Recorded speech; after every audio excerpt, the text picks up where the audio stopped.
So here's a wild statistic for you. Nearly half of common hospital services have a posted cash price that's the same or even lower than what insurance companies negotiate.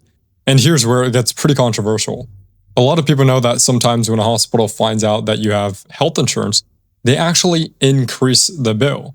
And even though insurance is supposed to bring the price down, it doesn't always work out that way. So here's the big question. Does paying cash actually save you more money than using your health insurance?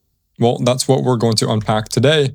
I'm going to show you where cash wins, where insurance is a no-brainer, and how to shop prices like a pro. I mean, I've spent hours digging through hospital price transparency data, RAND studies, and KFF insurance reports. So this isn't just my opinion. I mean, I'm going to show you real statistics, real-world examples, and a step-by-step system to protect your wallet. All of the sources will be linked in the description. So first off, let's clear up some jargon. The charge master price is the inflated sticker price that almost nobody pays. The negotiated amount is what your insurer worked out with the hospital, and the discounted cash price is what you pay upfront in full. Now here's the myth. Insurance always gets you the best deal, right? Not all the time. A Johns Hopkins study found that in 47% of the comparisons across more than 2,000 hospitals, the cash price was actually lower than the insurer's negotiated rate. So when does cash actually make sense? Number one, before you've met your deductible. The average deductible in employer plans is about $1,800. Until you hit that, I mean, you're paying most of the bill yourself anyway. If a hospital MRI is $1,200, but an imaging center cash price is $500, paying cash can be the better choice. Not in all cases because there is more nuance to this, but I will explain that a little bit more later. Number two, shoppable services. Think MRIs, labs, and ultrasounds.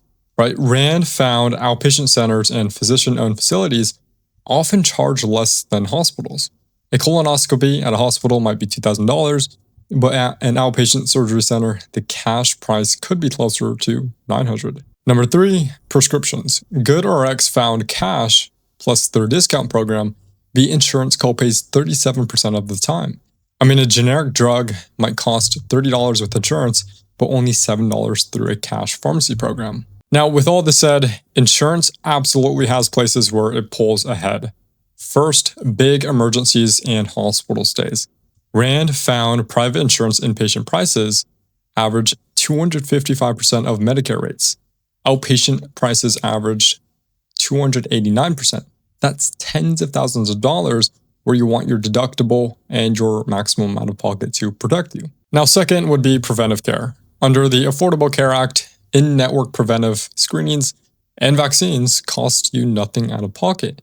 I mean, paying cash here just completely wastes money. Third, surprise bills. The No Surprises Act protects you when you're insured. If you're paying cash, you don't get those protections. So here's your rule of thumb. If it's a planned, shoppable service and you haven't hit your deductible yet, cash could save you. But for, emergencies, preventive care, or once you're close to your out-of-pocket maximum, insurance almost always wins. But remember, this is just a general guideline. There's a bit more nuance because cash pay doesn't count towards your deductible or your out-of-pocket maximum. And that means even if the cash price looks cheaper in the moment, it might not be the best long-term move. For example, some people would rather pay the higher insurance rate early in the beginning of the year because it helps them hit their deductible faster. And once their deductible is met, the insurance company starts splitting the cost with you and eventually caps your total spending for the year. So ultimately, the smart move isn't just looking at today's bill, but it's looking at the bigger picture, your deductible, your out-of-pocket maximum, and your expected healthcare needs for the entire year. So how do you shop prices like a pro? Here's the 3-step playbook. Step 1, get numbers in writing. Ask for the CPT code and the discounted cash price. Hospitals are legally required to share them with you. Step 2, compare across sites. Outpatient centers and ambulatory surgery centers are often much cheaper than hospitals. Tools like Healthcare Blue Book or even Google's price transparency searches can help. And step 3, check prescriptions.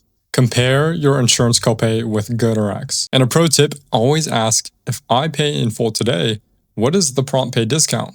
I mean, you'd be surprised how often they'll shave down the bill. I mean, this checklist could literally save you thousands. And if you found this video helpful, make sure to like and subscribe, because in my next video, I will explain why I almost never pay the first medical bill I get and why you probably shouldn't either.